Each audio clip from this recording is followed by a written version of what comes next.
Hey guys, Jason Dutch here. Just in case you're wondering, I am driving. Phone is in a holder, okay? So that holder, I have it rigged into my door jamb here, my little mount thing. You are gonna hear my nav because I'm going to a friend's house I haven't been to in years, so you might hear the nav, but certainly we'll hear the nav talk over me. In 1 mile. So I'm on Randall Road, Illinois. But I want to get these thoughts out while I have a minute. Just had a conversation with my brother about the Borat movie, and it sort of led to a heated discussion because he said that the movie, he liked it, but he also said that he didn't care for the fact that it was so biased towards the left. And I completely agree with him that the movie is biased towards the left. There's no questioning that it's biased towards the left. And there's a lot of things in this world, you know, the mainstream media absolutely has a bias towards the left, especially in the last 4 to 5 years. So I can understand where people who are on the right or consider themselves to be in the middle, like I genuinely Exit right to Randall. in most areas, that they would say, hey, you know what, well, it's biased towards this way, so I therefore, In 700 feet. you know, Turn left on Randall Road. I can't take everything that it says in, you know, as being as real. It might be Memorex, right? And that's that's very true. And I think that I was trying to let him know that I agreed with him on that. So what I want to talk about real quick, more or less, is not the points themselves, but just like having conversation with people, and some of the difficulties that you can have with having conversation with people, Turn left on Randall. even when it comes to things like a movie, right? And so one of the comments that he made to me was, he was like, well, Continue straight for 10 minutes to Huntley Road. and he said they didn't go into, Borat didn't go into a protest, right? And he could have gone into a protest, like a Black Lives Matter protest, or talk to a rioter or anything like that. And he didn't do that because he didn't want to, you know, show that side of society. And I sort of was, my point, and I'm not going to dive into this rabbit hole so much here, but my point was that it'd be fine to go into a protest. It'd be fine to talk to a rioter. But what is your intention for doing that? Okay? And we ended up at an impasse and started bickering over, like, he's saying I'm biased, and I of course I'm biased. I've always owned my biases. My biases are developed over other biases that I had implicitly had, where now I'm coming to biases that aren't necessarily implicit. They're contextual and affirmed by reality and by research and stuff like that. That doesn't mean that my opinion is always going to be correct, and I'm certainly open to, you know, my opinion being able to be moved in a way. But it's so hard to have these conversations when you're trying to dissect a small piece of especially a civil rights movement, which I know the biggest problem, I think, is right now that a lot of people don't look at Black Lives Matter as being a civil rights movement. They sort of take the civil rights movement part out of it and say it's just identity politics, it's just leftist, and that sort of thing. It's the militant arm of Antifa, etc., etc. When those things aren't really based on a terrible amount of fact, they're based on speculation. That's not to say there isn't examples that couldn't be used to make that case. What I'm saying is the overall body of those examples are not going to be something that helps that case. So his criticism was that Borat, should he have gone into a riot and could have posted something crazy about a protester. Like, for example, let's say that he had found a protester that said, I'm going to burn your building, I'm going to blow up your shit, right? And let's say that he had put that onto the movie, okay? Now, there's parts of that would have been, I think, would have been fine because it is honest. It is something that actually happened. And I don't agree with those mentalities. I've come out many times and said I don't agree with those mentalities. And that those mentalities are often detrimental to the Black Lives Matter movement. And I took the position that, well, maybe not a great idea because of the fact that those ideas would be amplified to people who may not have all of the facts about Black Lives Matter and may be subjected to a lot of people in their circle that believe Black Lives Matter is run by lesbian witches, or that they defend the drinking of children's blood, or that they want to destroy the nuclear family, or that they want to topple society and replace it with socialism. All of these ideas that are either misconstrued or taken out of context or just blatantly made up. So like the witches thing, like that Patrisse Cullors is a lesbian witch. I don't know if she's a lesbian or not. I could care less if Patrisse Cullors is a lesbian. It's like if you look at Andrew Jackson and you say, well, Andrew Jackson, was a terrible president, and he was probably one of the worst presidents we've ever had. But if he took a particularly strong stance on, one particular political issue that I think he has a valid point on, that the fact that I say, Andrew Jackson implemented this policy and it was good, that you then say, well, yeah, but Andrew Jackson did it, so therefore it can't be good. That there are instances where that line of thinking is honest and that line of thinking is not honest. For example, if I were to say that Hitler did a lot of good things for the German economy, so therefore, I like Hitler. Well, he did do good things for the German economy, but at what cost, right? So, that argument would be dishonest. But, so that I realize that I'm trying to struggle for where I'm going here, but the the problem is that when you're trying to have the conversation, a lot of times the issue that I find myself getting into that I think is important is that I have to wrap a thought with a lot of context, because I draw an analogy that if I just quote you a Bible verse and then assume that Bible verse is going to change your opinion on something, it's possible that Bible verse, if you put it in context with the 10 verses before it or after it, may not apply the same context when you take it into account as to the whole the whole paragraph, as to what that sentence or two actually means. And I think it's important to wrap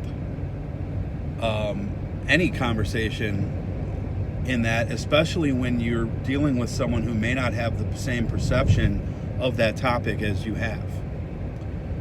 It's also important to listen to their context as well. So that's the hole that we seem to fall into a lot, is how do we have a conversation with someone,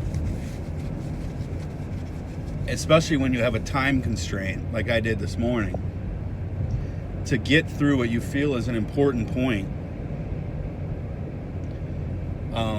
when you have a limited window with someone. When the point that you're trying to make, if you make that point just as a bullet point, without wrapping that bullet point in other text, that bullet point can be too easily dismissed sometimes, because it will, because you don't have that other text to add context and to add substance to the argument that you're trying to make, and especially if you're trying to shift someone's perception on something that you feel is relative, is culturally important.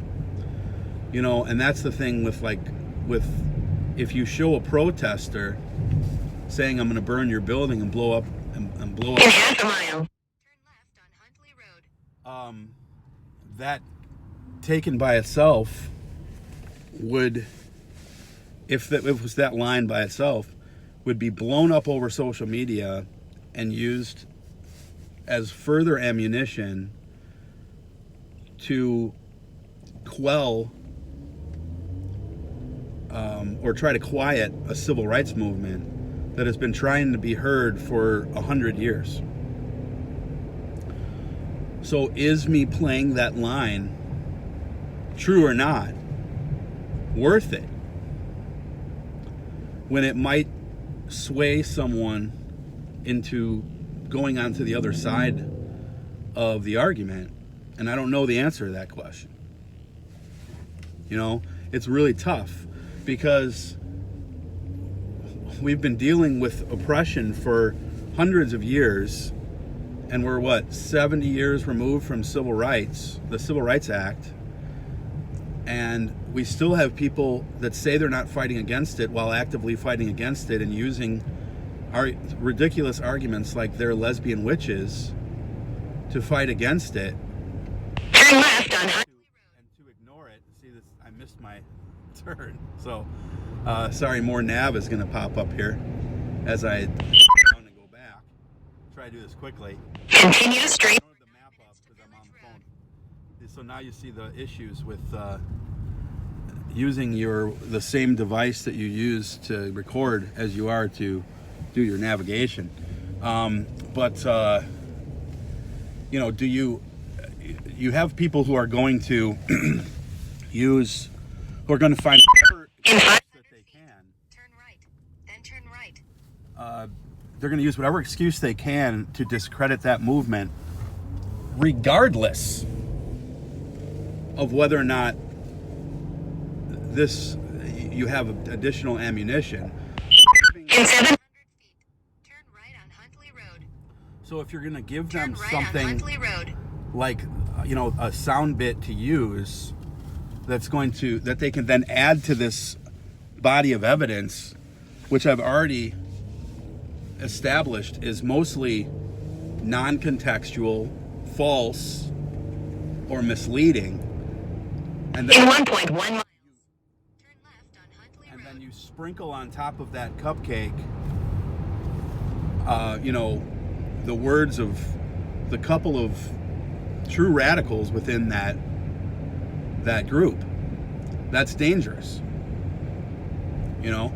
That's not to say that we have to, I don't believe that we should echo the radicals of that group, because the message of the whole group is more important than the opinion of the few radicals who are actually, I think, working against, In half a mile, whether they realize it or not. Now I also understand that maybe they have a reason for being radical, right? You can push someone radical, sometimes for bad reasons, and sometimes for good reasons. So, for example, you can push someone radical by spewing a lot of anti-Islam sentiment online, and that spawns someone to become anti-Islamic and possibly do a mass shooting. Same with anti-Semitism.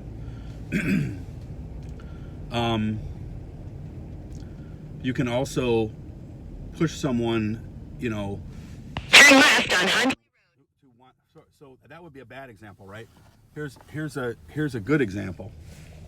If using the word good may or may not be the right term here, but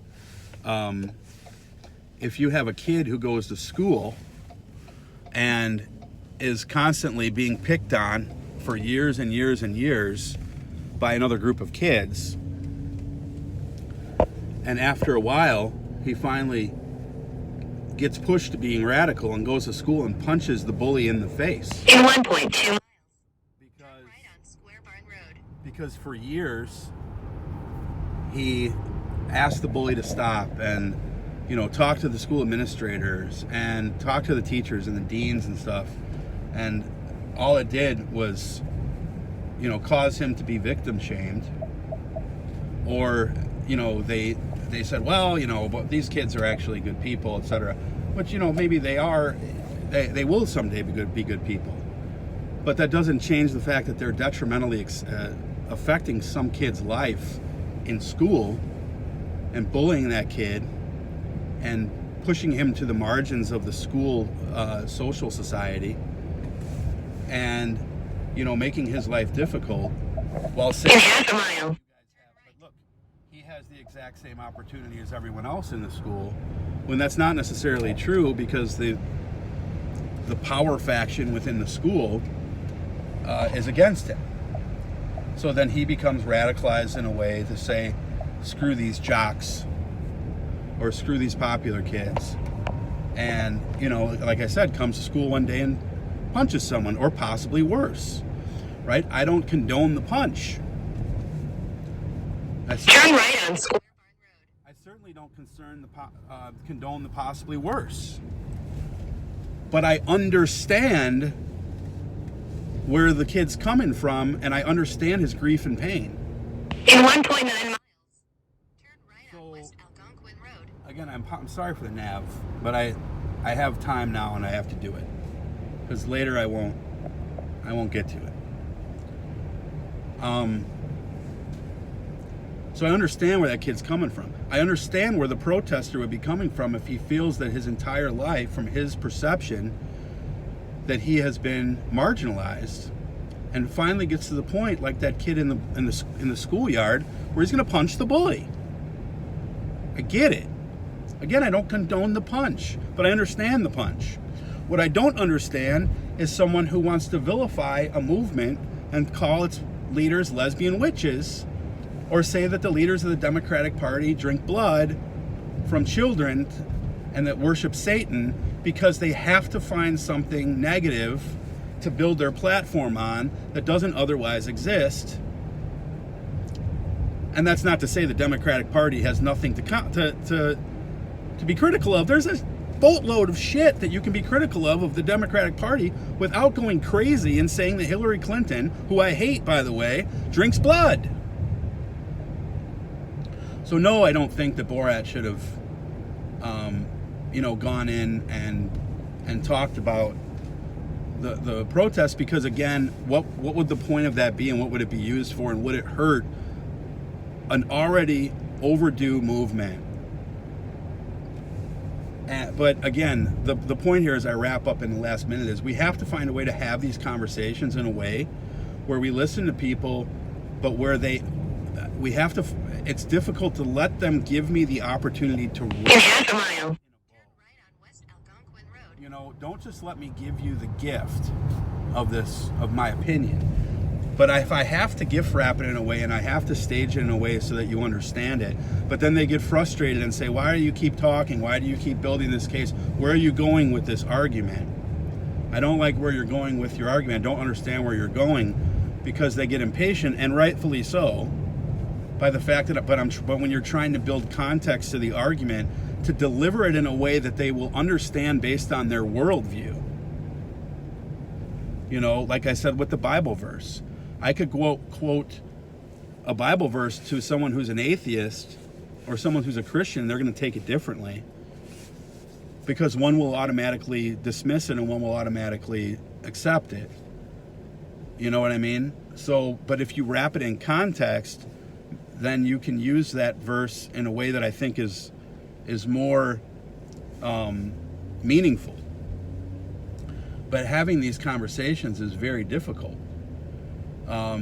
especially when you don't. Turn right on West Algonquin Road. You have to figure out what the person what their bias is, look at your bias too, why they have an issue with In 900 feet, turn left on Frank Road.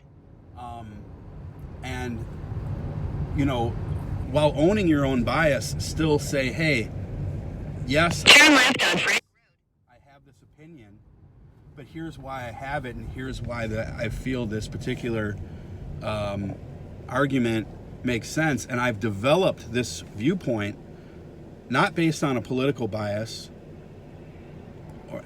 but based on a reality.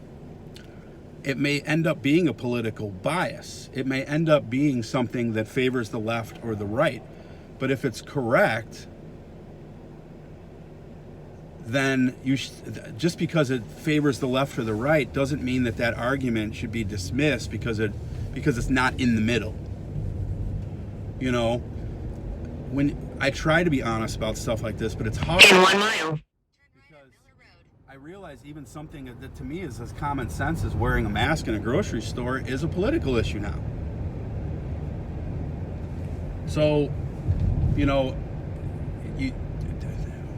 we have to work on this, and we all need to work on our patience, because I most absolutely am guilty of not being able to show my patience and kind of losing my patience and being irritated with people for not listening. And oftentimes it causes me, frankly, to have problems with listening myself. You know, but you don't have all day to sit there and talk and listen to someone all the time. You know, and that's unfortunate, because I think people's opinions matter. But like, he even criticized my shirt. Yeah, I'm wearing a Never Trumper shirt. So what? You know, he's like, well, that shows your bias. Yes, I have my bias, but I've developed that bias. In 1,000 feet, turn right. I wasn't wearing a Never Trumper shirt in 2017 because I hadn't quite yet developed that bias or that viewpoint. Now I've seen enough evidence where I believe that that viewpoint is accurate,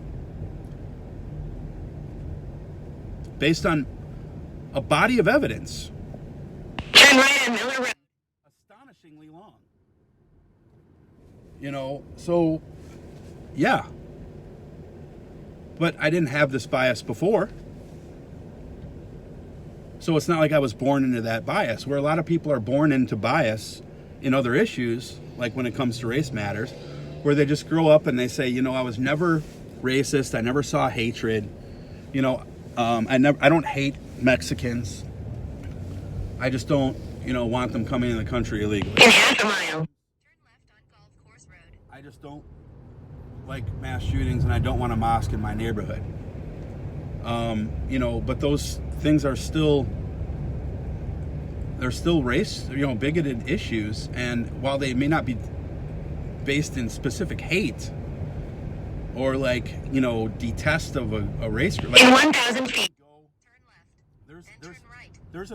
There are racist people who will go in a subway and not let a Mexican or a black person make a sandwich for them.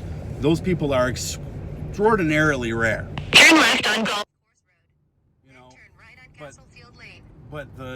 But the people who will fight against any idea that they're not equal and that they don't already have equal access to opportunity, because they specifically haven't seen it in their own anecdotal experience, is exceptionally high. Turn right on Castlefield Lane. And I Turn right on Summerfield was Lane. in that group for a long time. And I have Turn kids right on Summerfield Lane. who are black, half black. And I still didn't see it for a while. In 900 feet, you'll arrive. Your destination will I'm be on your finally right. here, so I'm gonna go. So I'm gonna close on this point. Do your best to listen. Do your best to be open in having these conversations. Allow people to make their point and listen to their point. But make sure that you fight to get there, to listen, to let there be time to correctly form your argument so that you can make it in a way that makes sense. You've arrived. And, you know, while trying to be civil. So, here you go, guys. Take care.